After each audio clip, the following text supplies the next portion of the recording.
बिस्मिल्लाहिर्रहमानिर्रहीम। नाज़रीन कराम, कुरान मजीद से वाज़ेह है कि रिसालत माब हज़रत मोहम्मद सल्लल्लाहु अलैहि वसल्लम पर ईमान के 3 लाज़मी तकाज़े हैं। एक तकाज़ा ये है कि ये माना जाए कि आप सल्लल्लाहु अलैहि वसल्लम अल्लाह के फ़कत नबी नहीं थे बल्कि अल्लाह के रसूल भी थे। दूसरा तकाज़ा ये है कि ये माना जाए कि आपकी नबुव्वत इलल खल्क़ काफ़ा है, यानी तमाम इंसानियत के लिए है। तीसरा तकाज़ा ये है कि इस बात को माना जाए कि आप पर नबूवत ख़त्म हो गई है, अब ता क़यामत कोई नबी नहीं आएगा। नाज़रीन कराम, ख़त्म नबूवत के बाद अल्लाह ताला ने अपने दीन की दावत का जो एहतमाम किया है वो 2 अज्जा पर मबनी है। एक एहतमाम ये किया है कि अपनी मुकम्मल हिदायत को कुरान और सुन्नत में पूरी तरह वाज़े और महफूज कर दिया है। दूसरा एहतमाम ये किया है कि बनी इस्माइल यानी सहाबा कराम की जमात को शहादत के मनसब पर फाइज किया है। चुनाचे फरमाया है, इसी तरह हमने तुम्हें भी एक दरमियान की जमात बना दिया है ताकि तुम दुनिया के सब लोगों पर हक की शहादत देने वाले बनो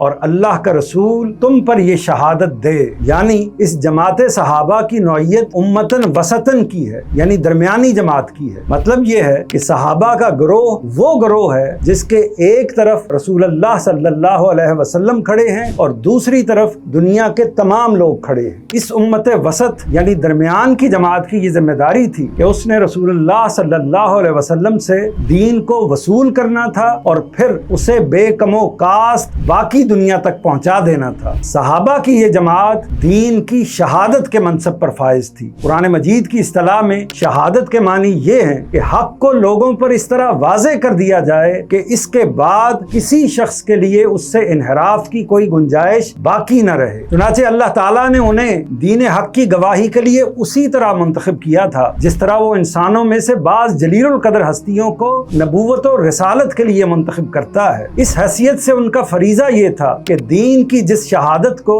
अल्लाह के रसूल ने उन पर कायम किया है वो उसी शहादत को अक़वाम आलम पर कायम कर दें।